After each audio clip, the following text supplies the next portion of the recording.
Go.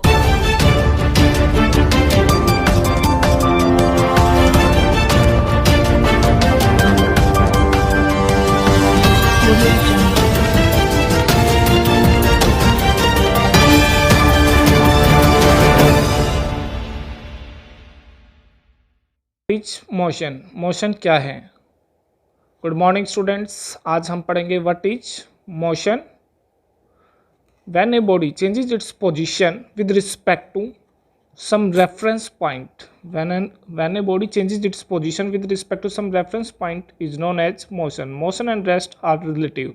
motion and rest are relative. जब कोई object rest में है तो ऐसा किसी दूसरे के रिस्पेक्ट में मोशन में होगा, मोशन में है तो रेस्ट में होगा. What are the types of motion? There are different types of motion. Translatory motion, there are different types of motion. Translatory motion क्या होता है? स्ट्रेट लाइन और curve path without any rotation. जब कोई ऑब्जेक्ट क्या कर रहा है कि सीधी लाइन में जा रहे हैं या कर्व पाथ में जा रहे हैं और बिना रोटेट किए हुए जा रहे हैं बच्चों, हम उसको कैसा बोलेंगे कि वो किस तरह के मोशन में है? स्ट्रेट लाइन मोशन के अंदर है. स्ट्रेट लाइन मोशन के अंदर ऑब्जेक्ट कैसा होगा? ओनली सीधी रेखा में ही जाएगा. तो इस तरह के मोशन को हम बोलेंगे स्ट्रेट लाइन मोशन. और ट्रांसलेटरी मोशन होता क्या है? ट्रांसलेटरी मोशन नंबर 1, सबसे पहले इसका टाइप है रेक्टिलिनियर मोशन. सेकंड है कर्विलिनियर मोशन. थर्ड है रैंडम मोशन. कौन सा टाइप है बच्चों? Random motion. ट्रांसलेटरी मोशन में सबसे पहले हम स्टडी करने जा रहे हैं बच्चों, वो क्या है? Rectilinear motion. रेक्टिलिनियर मोशन में क्या होगा? रेक्टिलिनियर मोशन में ऑब्जेक्ट कैसा मूव करेगा? स्ट्रेट लाइन पाथ में. कैसे मूव करेगा बच्चों? स्ट्रेट लाइन पाथ में. स्ट्रेट लाइन पाथ में कैसे मूव करेगा? फॉर एग्जाम्पल हम इसका एक एग्जाम्पल ले लेते हैं, जैसे कि कोई बोतल मूव कर रही है स्ट्रेट लाइन के अलोंग, या कोई कार मूव कर रही है स्ट्रेट लाइन के अलोंग, या कोई एरोप्लेन मूव कर रहा है ओनली एक्स वाई और ओनली जेड एक्सिस के अलोंग. तो एक ही एक्सिस के अलोंग जब मूव कर रहा है तो ये कौन सा मोशन हो जाएगा बच्चों? Translatory motion, straight line motion. Second है कर्विलिनियर मोशन. कर्विलिनियर मोशन कौन सा होगा? कर्विलिनियर मोशन में ऑब्जेक्ट क्या करेगा? इधर उधर कर्व के अकॉर्डिंग मूव करेगा. कर्व के अकॉर्डिंग मूव करेगा तो इस तरह का मोशन कौन सा हो जाएगा? Curvilinear motion. जैसे कि कार मूव करती है इधर उधर तो उसको हम कौन सा मोशन बोल देते हैं? Curvilinear motion. फॉर एग्जांपल एक बॉल है, बॉल को जब हम फेंकते हैं वो भी क्या करती है? कर्व की तरह मूव करती है. तो इस तरह के मोशन को हम कौन सा मोशन बोल देते हैं बच्चों? Curvilinear motion. This type of motion are known as curvilinear motion and translatory motion. ये सारे हम जो पढ़ रहे हैं बच्चों वो है ट्रांसलेटरी मोशन के टाइप. फिर हम कर रहे हैं third, random motion. What is random motion? Random motion क्या है? रैंडम मोशन के अंदर ऑब्जेक्ट क्या करेगा? रैंडमली इधर उधर कहीं पे भी मूव कर सकता है. आप पाथ इसकी देख सकते हो. इस तरह के मोशन का नाम क्या होता है बच्चों? Random motion. और फिर रैंडम मोशन के बाद आ जाते हैं इसका एग्जाम्पल है कि कोई भी ऑब्जेक्ट है जिसको हमने फेंक दिया है, वो कैसे मूव कर रहा है, उसके पार्टिकल्स कैसे मूव कर रहे हैं, केमिकल्स के पार्टिकल कैसे मूव कर रहे हैं, रैंडम मोशन के अंदर है. जैसे कि हमने किया है मॉलिक्यूलर थ्योरी में. सेकंड टाइप्स ऑफ मोशन, दूसरा टाइप ऑफ मोशन कौन सा है? Rotatory motion. पहला हमने किया था ट्रांसलेटरी मोशन, अब हम कर रहे हैं रोटेटरी मोशन. रोटेटरी मोशन में क्या करता है? एक ऑब्जेक्ट दूसरे ऑब्जेक्ट के अबाउट रोटेट करता है, सर्कुलर पाथ में मूव करता है. तो इस तरह के मोशन को हम कौन सा बोलते हैं? रोटेटरी मोशन बोलते हैं. फर्स्ट था ट्रांसलेटरी मोशन, सेकंड कौन सा है? Rotatory motion. सर्कमफ्रेंस के अलोंग मूव कर रहे हैं. फॉर एग्जांपल जैसे कि व्हील है, व्हील मूव करता है राउंड अपनी पाथ के, तो उसको हम कौन सा मोशन बोलते हैं? Rotatory motion. रोटेटरी मोशन के और भी एग्जांपल ले सकते हो. क्लॉक है, क्लॉक के अंदर जो पेंडुलम होता है, सेकंड पेंडुलम, मिनट का जो पेंडुलम होता है वो भी कैसे रोटेट करते हैं बच्चों? अपनी एक्सिस के अबाउट रिवॉल्व करते हैं. अर्थ है, अर्थ अपनी एक्सिस के अराउंड रिवॉल्व करती है. इस तरह के मोशन को हम कौन सा मोशन बोल देंगे? Rotatory motion. Third type of motion, तीसरा मोशन कौन सा होता है? इसको हम बोल देंगे ऑसिलेटरी मोशन, वाइब्रेटरी मोशन और सिंपल हार्मोनिक मोशन. इसमें ऑब्जेक्ट क्या करेगा? अपनी एक्सिस के about to and fro move करता है, बैक एंड फोर्थ या to and fro about a mean position. जब कोई ऑब्जेक्ट आगे या पीछे अपनी एक्सिस के अलोंग मूव करता है तो उसको हम किस तरह का मोशन बोलते हैं? Simple harmonic motion, oscillatory motion और वाइब्रेटरी मोशन. जैसे कि एक म्यूजिक इंस्ट्रूमेंट है उसकी जो वायर्स है वो कैसे मूव करती है बच्चों, सिंपल हार्मोनिक मोशन में, या हम बोल सकते हैं सिंपली वाइब्रेटरी मोशन में। ये हम यूनिट 10th आगे और ज़्यादा डिस्कस करेंगे। वाइब्रेटरी मोशन और सिंपल हार्मोनिक मोशन और ऑसिलेटरी मोशन डिटेल में हम करेंगे इसको यूनिट 10th में। पूरी जो क्लास 11th है बच्चों वो मैकेनिक्स है हमारी। मैकेनिक्स में हमने मोशन के बारे में स्टडी करना होता है, स्टैटिक्स होता है रेस्ट में, और काइनेमेटिक्स होता है मोशन में, और डायनामिक्स होता है motion of object with knowing reason. ये हम सारा आगे करेंगे। तो हमने अभी जो स्टडी करना है क्लास 11th में ट्रांसलेटरी मोशन, रोटेटरी मोशन और वाइब्रेटरी मोशन। ट्रांसलेटरी मोशन क्या होता है, मोशन अलोंग ए स्ट्रेट और कर्ड पाथ। जब कोई ऑब्जेक्ट क्या करता है, सीधी रेखा में जाता है या कर्ड पाथ में जाता है। ट्रांसलेटरी मोशन, रोटेटरी मोशन में क्या करता है, अपनी एक्सिस के अबाउट रोटेट करता है, सर्कमफ्रेंस में रोटेट करता है। और वाइब्रेटरी में क्या करता है, टू एंड फ्रो और back and forth about a mean position. Such a motion is known as a vibratory motion. तो इस यूनिट में अभी हमने इनका इंट्रोडक्शन पढ़ा है। जैसे कि आप देख सकते हैं गाड़ी मूव कर रही है, स्ट्रेट लाइन के अलोंग मूव कर रही है, और ज़्यादा हम इसके एग्जाम्पल ले रहे हैं इन टाइप्स ऑफ मोशन के, या क्या कर रहे हैं, मार्च पास्ट हो रहा है, या क्या कर रहा है, हमने किसी स्टोन को ऊपर से नीचे फेंक दिया है। तो ये सारे क्या हैं बच्चों, मोशन के टाइप ही हैं। मोशन के टाइप में कैसे अगर स्ट्रेट लाइन में अगर कोई कार मूव कर रही है तो ये हो जाएगा हमारा ट्रांसलेटरी मोशन। मार्च पास्ट हो रहा है तो वो हो रहा है, उसमें जो मार्च पास्ट जो कर रहे हैं वो तो किस में जा रहे हैं, स्ट्रेट लाइन मोशन में जा रहे हैं। और जो हैंड्स है वो कौन से मोशन में है, टू एंड फ्रो और बैक एंड फोर्थ अबाउट है। वाइब्रेटरी मोशन बोल सकते हो उसको, या ऑसिलेटरी मोशन बोल सकते हो। रोटेटरी मोशन का एक एग्जांपल देख के बता रखा है, जैसे कि हम किसी स्टोन को हम रोटेट करवाते हैं, एक थ्रेड से अटैच करके उसको रोटेट करवा रहे हैं। ये कौन सा मोशन हो जाएगा, उसका रोटेटरी मोशन। एक पत्थर को अगर हम ऐसे घुमा कर फेंकते हैं तो इस मोशन में क्या होता है, हाथ तो वहीं पर रहेगा लेकिन क्या करेगा, ऑब्जेक्ट मूव करता रहेगा। इस तरह के मोशन को हम कौन सा मोशन बोलते हैं बच्चों, सर्कुलर मोशन। जैसे कि आप देख सकते हो फैन है, फैन के जो वो होते हैं, जो फैन रोटेट करता है अपनी एक्सिस के अबाउट, और क्या करता है जो क्लॉक है उसमें भी क्या करते हैं, माइनस हैंड, सेकंड हैंड और हैंड, ये भी क्या करते हैं, रोटेट करते हैं। ब्लेड्स रोटेट करते हैं, उसको हम क्या बोलते हैं, रोटेटरी मोशन। उसके बाद फिर जो हम करते हैं, जैसे कि एक पॉइंट को हम है ना रेफर कर लेते हैं, फिक्स कर लेते हैं, और उसको हम ऑब्जर्व करेंगे। वो क्या करेगा, centre of fan clock will remain the same as the rotate. वो क्या करेगा, देखना वो जो पॉइंट चेंज करेगा अपनी पोजीशन को, बाकी चीजें क्या रहेंगी, फिक्स रहेंगी। जो क्लॉक का सेंटर है वो भी फिक्स है, और जो फैन का सेंटर है वो भी बच्चों कैसा रहेगा, फिक्स रहेगा। तो such type of motion is known as circular motion और रोटेटरी मोशन। अगर वो एक टाइम पीरियड के बाद अपनी पोजीशन को रिपीट करते हैं तो इसको हम बोलते हैं पीरियडिक मोशन। क्या होता है पीरियडिक मोशन, जब कोई ऑब्जेक्ट एक पोजीशन अब एक अपनी बात को बार बार रिपीट करे तो such motion is known as periodic motion. Suppose करो हमने किसी स्टोन को होल्ड करके रखा हुआ है और वो क्या कर रहा है, to and fro about a mean position. वो क्या करता जा रहा है, to and fro about mean position move करता है। Such motion is known as oscillatory motion. कौन सा मोशन बोलते हैं इसको, ऑसिलेटरी मोशन। हमने एक पत्थर को छोड़ दिया है, वो अपनी बात से मूव करते ही जा रहे हैं, तो इस तरह के मोशन को हम पीरियडिक मोशन बोलते हैं। कौन सा बोलते हैं बच्चे, पीरियडिक मोशन। पीरियडिक मोशन में क्या होता है, जैसे कि पेंडुलम हो गया, या किसी कोई बच्चा है स्विंग कर रहा है, या क्या कर रहे हैं, म्यूजिकल इंस्ट्रूमेंट की वायर्स को क्या कर रहे हैं, vibrate that allow to move it. तो इस तरह के मोशन जो अपने पाथ को बार बार रिपीट करते हैं, जो अपने मोशन को बार बार रिपीट करते हैं, इस तरह के मोशन को हम ऑसिलेटरी मोशन बोलते हैं। अब हम करते हैं नेक्स्ट टॉपिक हमारा डिस्टेंस एंड डिस्प्लेसमेंट। डिस्टेंस क्या होता है, total path travelled by a body. Total path travelled by a body is known as distance. Suppose करो एक कार है ए से बी तक गई है, तो जो उसने पाथ ट्रेवल्ड की है उसको हम क्या बोल लेंगे बच्चों, डिस्टेंस बोल लेंगे। Distance is a scalar quantity, it's ऐसा यूनिट इज मीटर। सपोज करो ए से बी गई है, ये ईस्ट की तरफ गई है 100 मीटर। अगर हम इसकी डायरेक्शन ले लेंगे, डिस्टेंस को डायरेक्शन दे देंगे, तो वो क्या बन जाएगा बच्चों, डिस्प्लेसमेंट। दोबारा ध्यान दें, ए से बी तक गई है, ए से बी तक गई है तो डिस्टेंस तो कितना हुआ, 100 मीटर, 100 मीटर ईस्ट। अभी डिस्प्लेसमेंट भी कितना ही है, 100 मीटर ईस्ट। और फिर क्या हुआ, वो वापस आएगी। जो ओवरऑल चेंज इन पोजीशन होता है उसको हम क्या बोलते हैं बच्चों, डिस्प्लेसमेंट बोलते हैं। Overall change in position is known as displacement of the body. उसमें क्या होगा, डिस्प्लेसमेंट के पास तो क्या होती है, डायरेक्शन होती है। डिस्टेंस के पास डायरेक्शन नहीं होती। Distance is a scalar quantity and displacement is a vector quantity because displacement has magnitude as well as direction.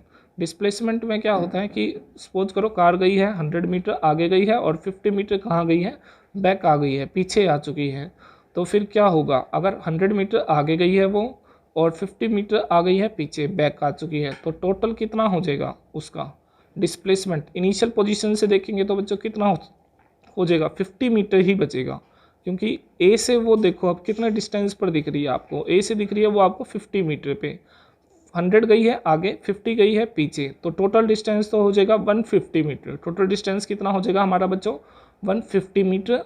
और डिस्प्लेसमेंट कितना हो जाएगा, डिस्प्लेसमेंट बचेगा हमारा ओनली 50 मीटर, क्योंकि इनिशियल पोजीशन से वो कितने डिस्टेंस के बाद वो रुकी हुई है, वो है ओनली 50 मीटर। तो डिस्प्लेसमेंट हो गया हमारा 50 मीटर और डिस्टेंस कितना हो गया बच्चों, 150 मीटर। ये था हमारा कंसेप्ट डिस्टेंस और डिस्प्लेसमेंट का। एक और एग्जांपल ले लेते हैं, एक एथलीट है, वो अपनी पाथ के अलोंग क्या कर रहे हैं, रन कर रहे हैं। अगर वो इस तरह की पाथ को, इलिप्टिकल पाथ आप देख सकते हो, इस तरह से वो क्या कर रहा है, अपनी पाथ को कवर कर रहे हैं, और अगर वो घूमकर वापस वहीं आ जाता है तो टोटल डिस्प्लेसमेंट उसका कितना हो जाएगा बच्चों, 0 हो जाएगा, क्योंकि इनिशियल और फाइनल पोजीशन सेम है। इनिशियल और फाइनल पोजीशन अगर सेम हो तो total displacement of the object is said to be 0। तो टोटल डिस्प्लेसमेंट कितना हो जाएगा उसका, 0 हो जाएगा। ऐसे ही सेम सर्कुलर पाथ में होता है, जब कोई ऑब्जेक्ट वापस घूमकर वहीं आ जाता है तो इस तरह से क्या होता है, उसका टोटल डिस्प्लेसमेंट हो जाता है 0। अब हम कर रहे हैं डिस्टेंस के बारे में। सपोज करो टाउन ए से टाउन बी तक, टाउन ए से टाउन बी तक ऑब्जेक्ट गया है, टाउन ए से टाउन बी तक ऑब्जेक्ट गया है, 2 पाथ में गया है, एक आप देख सकते हो स्ट्रेट पाथ है और एक ऐसी पाथ है कर्ड पाथ है। जो स्ट्रेट पाथ है उसको तो हम बोल सकते हैं डिस्प्लेसमेंट, और जो कर्ड पाथ है उसको हम क्या बोलेंगे, डिस्टेंस। कैसे, डिस्टेंस को हम किस में मेजर कर सकते हैं, मीटर में, ये हमें पता है। टाउन ए से टाउन बी तक गया है, अगर शॉर्टकट पाथ है उसको तो हम बोल देंगे डिस्प्लेसमेंट। ए से बी शॉर्टकट पाथ में गया है, स्ट्रेट लाइन पाथ में गया है, तो इस केस में डिस्टेंस और डिस्प्लेसमेंट कैसा हो जाएगा बच्चों, सेम हो जाएगा, डिस्टेंस और डिस्प्लेसमेंट सेम हो जाएगा। लेकिन कर्ड पाथ के लिए डिस्टेंस और डिस्प्लेसमेंट डिफरेंस हो जाएगा। डिस्टेंस तो होता है टोटल पाथ और डिस्प्लेसमेंट कितना होता है हमारा शॉर्टकट पाथ। 20,000 मीटर इसने ले रखा है 20 किलोमीटर के इक्वल ले रखा है, और 50,000 मीटर ले रखा है 50 किलोमीटर के। तो डिस्टेंस कैसी क्वांटिटी है, एक स्केलर क्वांटिटी है, डिस्टेंस डायरेक्शन के ऊपर डिपेंड नहीं करती है। और जो डिस्प्लेसमेंट है वो किसके ऊपर डिपेंड करती है बच्चों, डायरेक्शन के ऊपर डिपेंड करती है। अब सपोज करो ऑब्जेक्ट रोटेट कर वापस वहीं आ गया, तो डिस्टेंस तो कितना हो जाएगा, 2πr हो जाएगा, और डिस्प्लेसमेंट कितना हो जाएगा, इस केस में 0 हो जाएगा। डिस्प्लेसमेंट कितना हुआ, रोटेट कर वापस आएगा 0। अगर डिस्टेंस को हम डायरेक्शन दे देते हैं तो वो क्या बन जाता है बच्चों, डिस्प्लेसमेंट बन जाता है। डिस्टेंस को डायरेक्शन देंगे तो क्या बन जाएगा, डिस्प्लेसमेंट बन जाएगा। टाउन ए से टाउन बी में अगर कोई ऑब्जेक्ट गया है तो जो शॉर्टकट पाथ होगी उसको हम क्या बोल देंगे, डिस्प्लेसमेंट बोल देंगे। डिस्प्लेसमेंट हो जाएगा हमारा 20 किलोमीटर। अगर कोई ऑब्जेक्ट 50 किलोमीटर की भी पाथ ट्रैवल करके गया है, रोटेट करके भी गए हैं, तो भी हम कितना बोलेंगे उसको, 20 किलोमीटर ही बोलेंगे। इस केस में टाइम जो है किस में कम हुआ है किस में ज़्यादा हुआ है वो बता रखा है। 20 kilometre north from home. Displacement कितना है हमारा, शॉर्टकट है, और डिस्टेंस कैसा है, लॉन्ग कट है। तो डिस्टेंस को अगर हम डायरेक्शन दे देंगे तो क्या बन जाएगा, डायरेक्शन इज स्पेसिफाइड, तो क्या बन जाएगा, डिस्प्लेसमेंट बन जाएगा। Displacement is a vector quantity. अगर 2 बच्चे हम वो क्या कर रहे हैं, रोटेट कर वापस वहीं आ जाते हैं, पहले तो वो रोटेट करते हैं और फिर वापस कहीं आ जाते हैं, वहीं आ जाते हैं, अपनी पोजीशन को चेंज करते हैं और वापस वहीं आ जाते हैं। तो इस केस में टोटल डिस्प्लेसमेंट कितना हो जाएगा, टोटल डिस्प्लेसमेंट कितना हुआ, 0, क्योंकि ऑब्जेक्ट वापस वहीं आ चुका है। तो इस केस में टोटल डिस्प्लेसमेंट कितना हुआ, 0। उसको लगा कि ये तो कहीं मूव किया ही नहीं है, ये तो यहीं की यहीं रेस्ट में हुआ, और उसको प्राइस दे देते हैं। प्राइस क्यों दे देते हैं, उसके अकॉर्डिंग कि ऑब्जेक्ट कहीं मूव किया ही नहीं है। हालांकि हुआ क्या था कि वो उसने अपनी पोजीशन चेंज की और बाद में वहीं पर आ गया। Lots of distance covered but 0 displacement. इस केस में क्या था, उसने डिस्टेंस ट्रैवल किया था लेकिन डिस्प्लेसमेंट कितना था बच्चों, 0 था। तो what is distance and displacement, आप समझ ही गए होंगे। डिस्टेंस को अगर हम डायरेक्शन दे देते हैं तो वो क्या बन जाता है, डिस्प्लेसमेंट बन जाता है, और डिस्प्लेसमेंट से अगर हम डायरेक्शन हटा देंगे तो वो क्या बन जाएगा, डिस्टेंस बन जाएगा। Distance covered is always greater than और इक्वल टू डिस्प्लेसमेंट। कभी भी डिस्प्लेसमेंट डिस्टेंस से ज़्यादा नहीं हो सकता। ध्यान दीजिए, डिस्टेंस कभी डिस्प्लेसमेंट कभी डिस्टेंस से ज़्यादा नहीं हो सकता। सपोज कीजिए टाउन बी से एक टैक्सी गई है, टाउन ए की तरफ गई है, तो पैसेंजर को कितना चार्ज देना पड़ेगा, डिस्प्लेसमेंट का या डिस्टेंस का, वो डिस्टेंस का ही चार्ज देगा या डिस्प्लेसमेंट का चार्ज देगा। वो कोई भी पाथ ट्रैवल कर सकता है, वो कोई भी पाथ ट्रैवल कर सकता है टैक्सी ड्राइवर, लेकिन वो तो टैक्स कितने का देगा, ए से बी और बी से ए, वापस आ गया वहीं पर, जहाँ से चला था वापस वहीं आया, तो मीटर तो ऑन है, उसका मीटर ऑन है तो वो मीटर के अकॉर्डिंग ही लेगा। नो चेंज इन लोकेशन, अगर उसकी लोकेशन में कोई चेंज ही नहीं आया तो टोटल डिस्प्लेसमेंट कितना है, 0 है। घूमकर ए से गया था बी पे और बी से वापस फिर वहीं आ गया, तो इस केस में टोटल डिस्प्लेसमेंट हो गया था 0। अब नेक्स्ट हम कर रहे हैं बच्चों reference frame. What is reference frame? एक कोऑर्डिनेट XYZ सिस्टम होता है, एक कोऑर्डिनेट XYZ सिस्टम होता है। ओरिजिन पे होता है ऑब्जेक्ट, ओरिजिन पे क्या होता है, ऑब्जर्वर। और ऑब्जेक्ट, अगर ऑब्जेक्ट ऑब्जर्वर के अकॉर्डिंग मूव करे और जो ऑब्जर्वर है वो उसको ऑब्जर्व कर रहे हैं, तो इस केस में हम क्या करेंगे, एल्बर्ट आइंस्टाइन ने बताया था imagination is more important then knowledge. Imagination is more important then knowledge, मतलब समझना ज़्यादा ज़रूरी है एज कम्पेयर टू जितना आपको ज्ञान है। आप इमेजिन करिए, आप आइडिया लगाइए किसी चीज़ के बारे में, तो वो ज़्यादा इम्पोर्टेंट है एज कम्पेयर टू आप कितना जानते हैं। ये बताया था हमारे एल्बर्ट आइंस्टाइन ने, फादर ऑफ मॉडर्न फिजिक्स ने। रेफरेंस फ्रेम के बारे में पढ़ते हैं। अब रेफरेंस फ्रेम क्या था? रेफरेंस फ्रेम था बच्चों एक XYZ कोऑर्डिनेट सिस्टम। सपोज कीजिए मेरे अकॉर्डिंग अगर कोई ऑब्जेक्ट मूव कर रहा है तो मैं उसको देख रहा हूँ, ऑब्जर्व कर रहा हूँ कि वो किस पाथ में मूव कर रहा है, स्ट्रेट लाइन में मूव कर रहा है, सर्कुलर में मूव कर रहे हैं, कैसे मूव कर रहे हैं, तो उसको हम क्या बोलेंगे, फ्रेम ऑफ रेफरेंस। जहाँ से जिस ऑब्जेक्ट को ऑब्जर्व किया गया है, तो ऑब्जर्वर के अकॉर्डिंग XYZ जो कोऑर्डिनेट सिस्टम होगा उसको हम बोलेंगे फ्रेम ऑफ रेफरेंस। सपोज करो कार ए कार बी दोनों मूव कर रही हैं, हम कार बी के अंदर है, कार ए मूव कर रही है, तो हम देखेंगे कार ए हमारे अकॉर्डिंग कैसे मूव कर रही है, स्ट्रेट लाइन किस किस पाथ में मूव कर रही है। तो इस तरह के मोशन को हम एक्सप्रेस भी कर सकते हैं, और लेकिन एक्सप्रेस कहाँ से करेंगे, हम बैठे हैं कार बी में, तो XYZ जो कोऑर्डिनेट सिस्टम है हमारा, जो फ्रेम ऑफ रेफरेंस है वो क्या हो जाएगा हमारा, कार बी से लिया जाएगा, तो इसको हम बोलेंगे frame of reference. Frame of reference जहाँ से कोई पॉइंट रेफर किया जाता है, कोई पॉइंट क्या किया जाता है बच्चों, रेफर किया जाता है, इसको हम बोलते हैं फ्रेम ऑफ रेफरेंस। हम अपने आप को ही क्या मान लेते हैं, ऑब्जर्वर मान लेते हैं, और अपने आप को ऑब्जर्वर मान के ऑब्जेक्ट को स्टडी करेंगे, तो हम अपने आप को क्या मानेंगे, फ्रेम ऑफ रेफरेंस मानेंगे। कार बी के अकॉर्डिंग कार ए कितना मूव कर रही है, कार बी क्या है यहाँ पे, फ्रेम ऑफ रेफरेंस वो देख रही है, कार हाई स्पीड से मूव कर रही है या लो स्पीड से मूव कर रही है, एक्स के अलोंग है, वाई के अलोंग है या जेड के अलोंग है, तो कार बी तो है यहाँ पे फ्रेम ऑफ रेफरेंस, और कार ए क्या है, ऑब्जेक्ट है। तो आप समझ ही गए होंगे बच्चों कि क्या फ्रेम ऑफ रेफरेंस होता है और क्या ऑब्जेक्ट होता है, और किस तरह से ऑब्जेक्ट मूव करता है।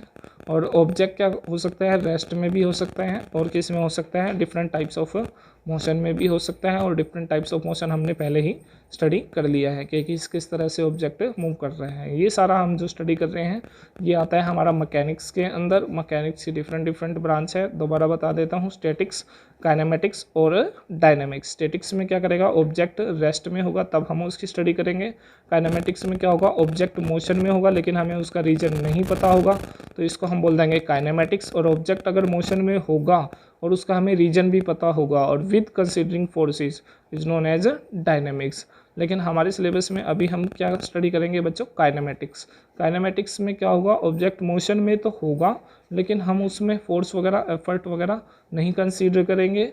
और उसमें क्या काइनेमेटिक्स में और हम क्या स्टडी करेंगे कि ऑब्जेक्ट मोशन में होगा लेकिन रीजन हम उसका स्टडी नहीं करेंगे कि ऑब्जेक्ट मोशन में क्यों है। अब आप देख सकते हैं दोबारा से कार बी और कार ए मूव कर रही है कार बी के रिस्पेक्ट में। कार बी सपोज कर लेते हैं हम रेस्ट में है और कार ए मूव कर रही है। हम कई बार रोड पर साइड में भी खड़े होकर देखते हैं कि व्हीकल्स मूव कर रहे हैं, तो हम जो हैं वो है फ्रेम ऑफ रेफरेंस, और जो जिन व्हीकल्स को हम स्टडी कर रहे हैं वो क्या हमारे लिए ऑब्जेक्ट, उसका मोशन हम एक्सप्रेस कर देते हैं कि ऑब्जेक्ट किस तरह से मोशन में है। तो ये हो गया हमारा फ्रेम ऑफ रेफरेंस। अब कार बी किस तरह से मूव कर रही थी, अगर कार बी भी मूव कर सकती है, ध्यान दीजिए फ्रेम ऑफ रेफरेंस भी मूव कर सकता है, तो उसको हम बोल देंगे non inertial frame of reference. वो डिपेंड करेगा कि अगर कार ए की रिलेटिव वेलोसिटी 0 है, दोनों सेम स्पीड से मूव कर रही है, तो ये हो जाएगा इनर्शियल फ्रेम ऑफ रेफरेंस। और अगर car A Newton law of follow नहीं करती है तो हम उसको बोल देंगे non inertial frame of reference बोल देंगे इसको। तो ये था हमारा frame of reference car A car B.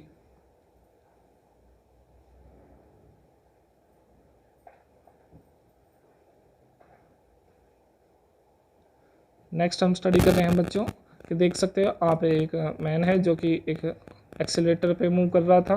तो इस तरह के मोशन को हम किस तरह का बोलेंगे, रिलेटिव मोशन बोल देंगे। इसमें फ्रेम ऑफ रेफरेंस कौन है, फ्रेम ऑफ रेफरेंस हम नोटिस कर रहे हैं कि किस तरह से ऑब्जेक्ट मूव कर रहा है। फ्रेम ऑफ रेफरेंस एक एक्स वाई जेड प्लेन है। एक्स वाई जेड प्लेन के अंदर ऑब्जेक्ट एक्स के अलोंग भी मूव कर सकता है, वाई के अलोंग भी और जेड के अलोंग भी मूव कर सकता है। या अगर हम टू डायमेंशन मोशन स्टडी कर रहे हैं, अगर हम टू डायमेंशन मोशन स्टडी कर रहे हैं तो हम ओनली क्या लेंगे, एक्स वाई प्लेन। आप देख सकते हो कि ऑब्जर्वर कहाँ पे है, ओरिजिन पे है, जो कि नोटिस करेगा कि ऑब्जेक्ट कहाँ कहाँ कैसे कैसे मूव करेगा। और ऑब्जर्वर कहाँ पे है, ओरिजिन पे। ऑब्जेक्ट अभी मूव करेगा, ऑब्जर्व कैसे मूव कर रहे हैं वो देखते हैं। तो अभी तक हमें पता लगा frame of reference, coordinate system और distance displacement, types of motion in animated physics. हम सारा ये क्या स्टडी कर रहे हैं बच्चों, एनिमेटेड फिजिक्स।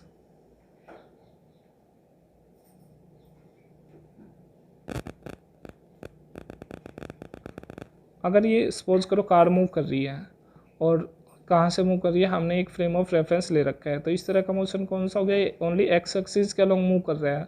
ऑब्जर्व कौन कर रहा है, ऑब्जर्व है ओरिजिन पे। ऑब्जर्वर कहाँ पे बैठा है बच्चों, ओरिजिन पे बैठा है और वहीं से बैठकर उसको ऑब्जर्व कर रहा है कि किस तरह से ऑब्जेक्ट मूव कर रहे हैं। सपोज करो ओनली एक्स एक्सिस के अलोंग मूव कर रहा था ये। तो अभी तक शायद आप समझ ही गए होंगे बच्चों फ्रेम ऑफ रेफरेंस क्या है। इस यूनिट सेकंड के अंदर अभी तो हम करेंगे थ्योरी, उसके बाद हम इसके कुछ क्या करेंगे बच्चों, न्यूमेरिकल्स करेंगे। सपोज करो कि अर्थ के अराउंड रिवॉल्व कर रहा है, कोई ऑब्जेक्ट रिवॉल्व कर रहा है अर्थ के अराउंड। तो अर्थ तो यहाँ पर क्या है अभी, फ्रेम ऑफ रेफरेंस, और जो ऑब्जेक्ट रिवॉल्व कर रहे हैं उसका मोशन जो बताएगा वो ऑब्जेक्ट रिवॉल्व कर रहे हैं। ये है यहाँ पे जियोसेंट्रिक रेफरेंस फ्रेम।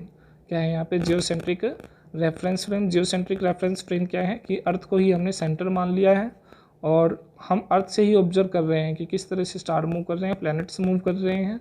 तो अर्थ यहाँ पे क्या है, फ्रेम ऑफ रेफरेंस है। हेलिसेंट्रिक रेफरेंस फ्रेम क्या होगा, बाहर से ऑब्जर्व कर रहे हैं कि अर्थ कैसे रोटेट कर रही है, तो उसको हम क्या बोल देंगे, हेलिसेंट्रिक रेफरेंस फ्रेम बोल देंगे कि अर्थ का मोशन ऑब्जर्व किया जा रहा है।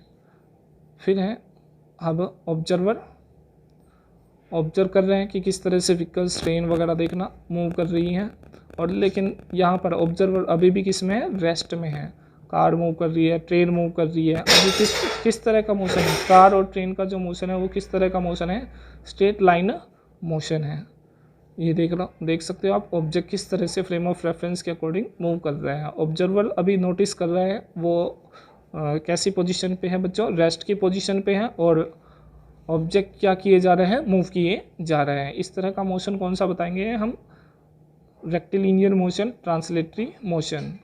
यह ट्रांसलेटरी मोशन तो है लेकिन इसकी स्पीड वगैरह कौन एक्सप्रेस करेगा, स्पीड भी हम आगे डिटेल में स्टडी करने जा रहे हैं कि स्पीड क्या होती है। उससे पहले हम देख रहे हैं यहाँ पे कि किस तरह से कार और ट्रेन मूव करती जा रही है। कार और ट्रेन जो मूव करती जा रही है बच्चों, वो किसके रिस्पेक्ट में मूव कर रही है, हमारे रिस्पेक्ट में मूव कर रही है। और हम क्या कर रहे हैं, नोटिस कर रहे हैं कि उसका मोशन किस तरह का है। इस तरह के मोशन बताने के लिए हमें सबसे पहले क्या चाहिए होता है, frame of reference. Frame of reference हम खुद है जहाँ पे हमारा ऑब्जर्वर बैठा है। I hope you will understand better.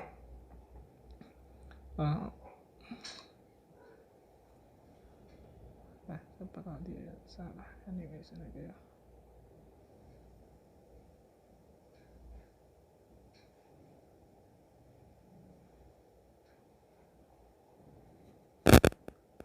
इसमें आप देखते जा रहे हो कि जो ट्रेन है वो क्या है, यहाँ पे ट्रेन क्या है, ऑब्जेक्ट है।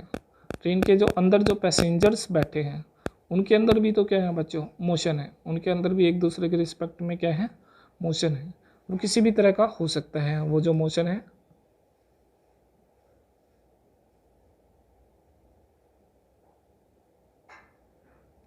अब जो ट्रेन है उसके जो पोजीशन, जो पॉइंट्स है वो कैसे कैसे हैं। सपोज कीजिए एक्स एक्सिस के अलोंग लेंगे तो हम उसका लेंगे 5i 10i, अलग अलग पोजीशन हो जाएगी उसकी, एक्स एक्सिस के अलोंग हो जाएगी। और अर्थ के रिस्पेक्ट में ले रहे हैं उसके वेक्टर तो कितना हो जाएगा हमारा आर बी ई। ट्रेन का अर्थ के रिस्पेक्ट में ले रखा है आर टी ई, बोगीज का ले रखा है आर बी ई। तो टोटल कितना हो जाएगा हमारा R B is equal to R B T plus R T E. R B E कितना हो जाएगा हमारा 5t प्लस 30i। और दोनों के दोनों किसके अलोंग है, एक्स एक्सिस के अलोंग है। ये सारा किसके अलोंग है, एक्स एक्सिस के अलोंग है। ट्रायंगल लॉ से हम इसका रिजल्ट निकाल सकते हैं, कोस थीटा साइन वगैरह करके। अब हम जो कर रहे हैं नेक्स्ट टॉपिक हमारा बच्चों, व्हाट इज स्पीड। स्पीड क्या है, how fast an object is moving. एक ऑब्जेक्ट कितना फास्ट मूव कर सकता है, उसका हम उसकी क्या बोलेंगे, स्पीड बोलेंगे। स्पीड क्या होता है, rate of change of distance with respect to time. कोई ऑब्जेक्ट कितनी से डिस्टेंस ट्रैवल कर रहे हैं टाइम के अकॉर्डिंग, उसको हम उसकी क्या बोलेंगे, स्पीड बोलेंगे। Rate at which an object cover से distance, rate of change of distance is known as speed. Suppose speed क्या होती है, distance travel by body. Suppose कीजिए एक कोई ऑब्जेक्ट कम टाइम में ज़्यादा डिस्टेंस ट्रैवल कर रहा है तो हम उसको क्या बोलते हैं, उसकी स्पीड हाई है। अगर कोई ज़्यादा वो लेट चल रहा है तो उसको हम क्या बोलेंगे, उसकी स्पीड कैसी है बच्चों, कम है। एवरेज स्पीड क्या होती है, एवरेज स्पीड होती है टोटल डिस्टेंस अपॉन में टोटल टाइम। टोटल एक ऑब्जेक्ट ने कितना, सपोज कीजिए 35 फीट उसने किया है और 20 सेकेंड में टाइम लिया है, तो एवरेज स्पीड कितनी आ जाएगी, 35/20 आ जाएगी। नेक्स्ट इस तरह से हम कैलकुलेट कर सकते हैं, क्या कैलकुलेट कर सकते हैं, स्पीड और average speed. There are different types of speed, uniform speed, non uniform speed. Which travels fast है, इनमें से आप देख सकते हो बच्चों कि कौन ज़्यादा फास्ट मूव कर रहा है, एक आदमी ज़्यादा मूव कर रहा है या एक कार ज़्यादा हाई स्पीड से मूव कर रही है। हमने क्या नोटिस करना है, टाइम नोटिस करना है और डिस्टेंस नोटिस करना है। कम टाइम में कोई ज़्यादा डिस्टेंस ट्रैवल कर जाते तो उसकी स्पीड हाई है। अगर टाइम ज़्यादा ले लेता है सेम डिस्टेंस ट्रैवल करने में तो उसकी स्पीड कैसी है बच्चों, लो है। तो स्पीड किसके इक्वल हो गया बच्चों, डिस्टेंस बाय टाइम के। स्पीड किसके इक्वल होता है, डिस्टेंस बाय टाइम के। ये ऑब्जेक्ट है, ये मूव कर रहा है और एक कार और भी, ये दोनों मूव कर रही है, सेम डिस्टेंस ट्रैवल करेंगे। सेम डिस्टेंस ट्रैवल करेगी तो कौन कितना टाइम लगाता है, जो कम टाइम लगाएगा उसकी स्पीड हाई है, जो ज़्यादा टाइम लगाएगा उसकी स्पीड कैसी है बच्चों, लो है। 100 मीटर ट्रैवल करने के लिए एक ने तो लिया 9.58 सेकेंड और दूसरा जो ऑब्जेक्ट है वो क्या कर रहा है, सेम डिस्टेंस ट्रैवल करने के लिए टाइम कैसा लेगा, कम लेगा। तो उसकी स्पीड कैसी हो जाएगी, हाई हो जाएगी। स्पीड किसके इक्वल होता है, डिस्टेंस बाय टाइम के। 100 मीटर अपॉन में 9.58 सेकेंड, तो डिस्टेंस 9 ये आ जाएगा 10.44 मीटर पर सेकेंड। तो उसकी स्पीड कितनी हो जाएगी, 10.44 मीटर पर सेकेंड। मतलब 10.44 मीटर ट्रैवल करने के लिए वो कितना टाइम लेता है बच्चों, 1 सेकेंड का टाइम लेता है। इसको हम बोलते हैं उसकी स्पीड बोलते हैं, क्या बोलते हैं, उसकी स्पीड बोलते हैं। तो स्पीड किसके इक्वल होता है, डिस्टेंस बाय टाइम के। Formula car can travel 375 kilometre in 1 hour. एक फॉर्मूला कार रेसिंग आपने देखा होगा, 375 किलोमीटर ट्रैवल कर सकती है 1 आवर में। तो उसकी स्पीड कितनी हो जाएगी, 375 किलोमीटर पर आवर।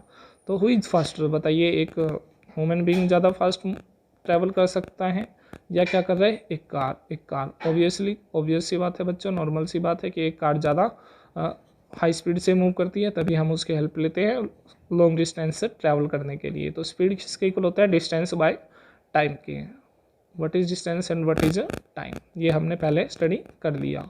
तो इस तरह से हम इसको किस में कन्वर्ट कर सकते हैं, मीटर पर सेकेंड में भी कन्वर्ट कर सकते हैं। 375 kilometre is equal to 375 into 1000 और किलोमीटर हो जाएगा 60 इंटू 60। सोल्व कर लेंगे हम, इसको सोल्व कर लेंगे, इसका रिजल्ट आ जाएगा 104.2 मीटर पर सेकेंड, 104.2 मीटर पर सेकेंड।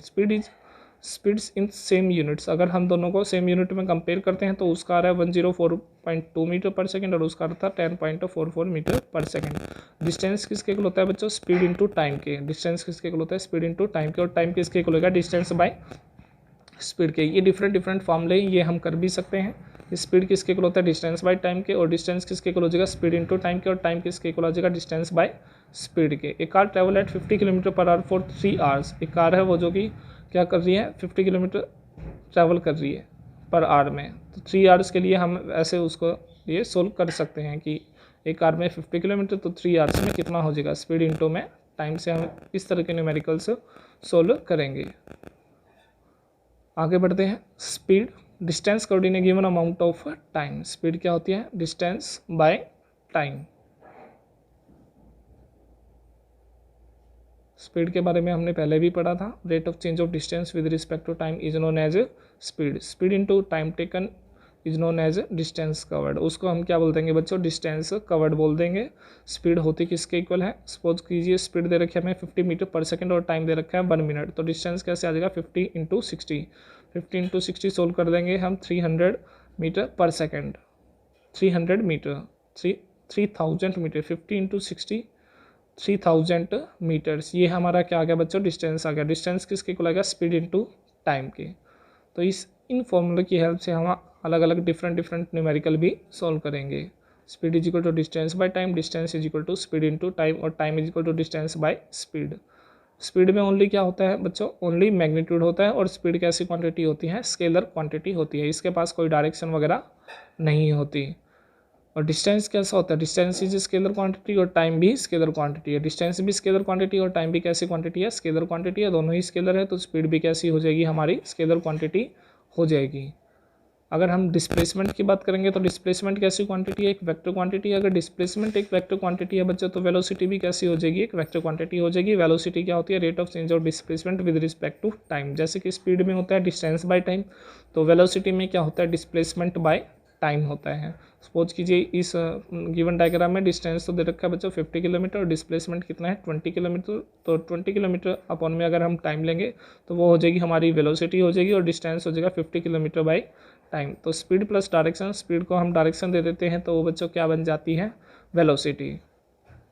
तो वेलोसिटी क्या होती है, एक वेक्टर क्वांटिटी होती है, वो होती है rate of change of displacement with respect to time, कि कोई ऑब्जेक्ट डिस्प्लेसमेंट कितना ट्रैवल कर रहा है कितने टाइम के अंदर। अगर सपोज करो ऑब्जेक्ट, यही ऑब्जेक्ट जो 50 मीटर पर सेकंड से ट्रैवल कर रहा था नॉर्थ डायरेक्शन के अलोंग, किसके अलोंग मूव कर रहा था, नॉर्थ डायरेक्शन के अलोंग, तो ये इसकी क्या हो जाती है, वेलोसिटी हो जाती है 50 मीटर पर second along north direction. North direction के अलोंग वो कितनी स्पीड से जा रहा था, 50 मीटर पर सेकेंड से ट्रैवल कर रहा था। ये इसको हम उसके क्या बोल देंगे बच्चों, वेलोसिटी बोल देंगे। वेलोसिटी है 50 मीटर पर आवर।